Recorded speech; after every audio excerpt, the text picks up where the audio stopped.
मेरा नाम अब्दुल रज़ाक है।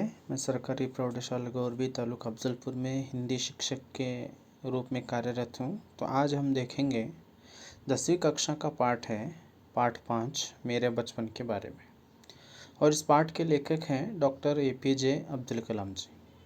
आप इनका भावचित्र आपके मोबाइल के स्क्रीन के ऊपर देख सकते हैं। इनका पूर्ण नाम था अउल फ़कीर ज़ैनुल आबिदीन अब्दुल कलाम और इनका जन्म 15 अक्टूबर सन 1931 को मद्रास राज्य के, यानी अब यह तमिलनाडु बन गया है, मद्रास राज्य के रामेश्वरम में हुआ। और इन्होंने भारत के राष्ट्रपति बनकर भी अपनी सेवा देश को दी है। सन 2002 से 2007 तक यह हमारे भारत देश के राष्ट्रपति रहे। और इनका एक अभियान मंत्र था कि मैं क्या दूं। इसका उद्देश्य था कि ईमानदार कार्य एवं ईमानदार का नाम। तो आइए बच्चों, अब हम देखेंगे इस पाठ का आशय क्या है। इस पाठ के ज़रिए से हम डॉक्टर APJ अब्दुल कलाम का परिचय प्राप्त करेंगे, सादगी, धार्मिक सहिष्णुता जैसे आदर्श गुणों को जानेंगे। इसी प्रकार से चैतन्यशील बहुमुखी व्यक्तित्व का निर्माण किस प्रकार से है, अब हम यह देख सकते हैं। तो इसके अंदर मुख्य रूप से सबसे पहले हम देखेंगे पात्र परिचय। इसके अंदर डॉक्टर APJ अब्दुल कलाम हैं और इनके पिता का नाम है ज़ैनुल आबिदीन, इनके माता का नाम था आशी अम्मा। और हम देखेंगे पक्षी लक्ष्मण शास्त्री जी को, जलालुद्दीन को, ज़ोहरा, शमसुद्दीन, STR मानिकम, रामानंद शास्त्री, अरविंदन और शिव प्रकाश। तो आइए अब हम देखेंगे इस पाठ के संक्षिप्त और एवं मुख्य अंश। कलाम जी का जन्म तमिलनाडु ज़िले के राज्य के रामेश्वरम में हुआ। इनके पिता का नाम था ज़ैनुल आबिदीन। और अगर हम ज़ैनुल आबिदीन के बारे में जानना चाहेंगे तो यह बहुत ही बुद्धिमान थे और उदार स्वभाव के थे, लेकिन इनकी स्कूली शिक्षा ज़्यादा नहीं हुई थी। इसके बावजूद भी यह बहुत ही बुद्धिमान व्यक्ति थे। और इनके माता का नाम था आशी अम्मा।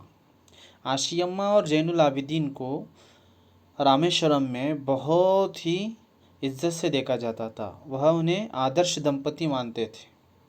कलाम जी के घर के बारे में अगर हम जानेंगे तो कलाम जी रामेश्वरम के मस्जिद वाली गली में अपने पुश्तैनी, यानी जो पूर्वजों का घर होता है, उस घर में रहते थे। यह घर जो है चूने और पत्थर से बना पक्का और बड़ा मकान था।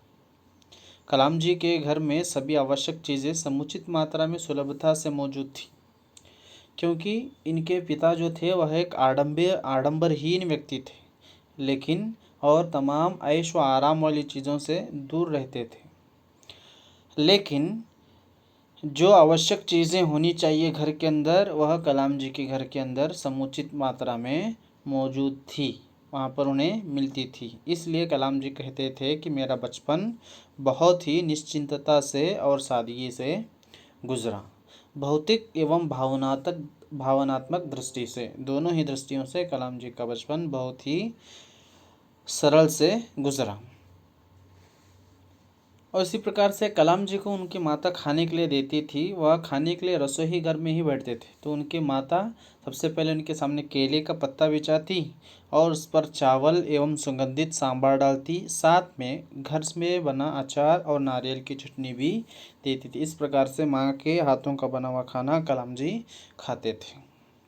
तो यहाँ पर आप देख सकते हैं कि स्वादिष्ट खाना सांबार है और इसी प्रकार से चावल है और घर के बट्टी जो है चटनी है। अब हम देखते हैं रामेश्वरम किस लिए प्रसिद्ध है। क्योंकि रामेश्वरम में प्रतिष्ठित शिव मंदिर है, इसके कारण रामेश्वरम प्रसिद्ध तीर्थ स्थल है। इस मंदिर के सबसे बड़े पुजारी का नाम था पक्षी लक्ष्मण शास्त्री और कलाम जी के पिता ज़ैनुल आबिदीन, ये दोनों अभिन्न यानी अंतरंग मित्र थे, बहुत ही अच्छे दोस्त थे, बहुत ही अच्छे मित्र थे। कलाम जी के पिता नमाज के प्रासंगिकता के बारे में कहते थे, जब तुम नमाज पढ़ते हो तो तुम शरीर के इतर ब्रह्मांड का हिस्सा बन जाते हो, जिससे दौलत, आयु, जाति या धर्म पंथ का कोई भेद नहीं होता। कलाम जी के पिताजी जैनुल आबिदीन की दिनचर्या सूरज निकलने से पहले शुरू होती थी। सुबह सुबह सवेरे सवेरे उठकर वह अपना काम शुरू कर देते थे। वह सुबह की नमाज के बाद में अपने नारियल बाग को जाते और करीब दर्जन भर नारियल कंधे पर लेकर आते। उसके बाद ही अब्दुल कलाम जी के पिताजी का नाश्ता होता था। तो अब हम देख सकते हैं कि और एक दूसरे व्यक्ति हैं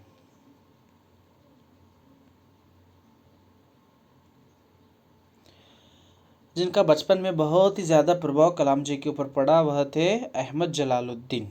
यह एक स्थानीय ठेकेदार के रूप में काम करते थे और इसी प्रकार से कलाम जी के पिता जैनुल आबिदीन और अहमद जलालुद्दीन दोनों साथ में मिलकर नौकाएं बनाने का काम शुरू किए। और कलाम जी के बड़ी बहन का जो नाम था ज़ोहरा के साथ अहमद जलालुद्दीन की शादी कर दी जाती है।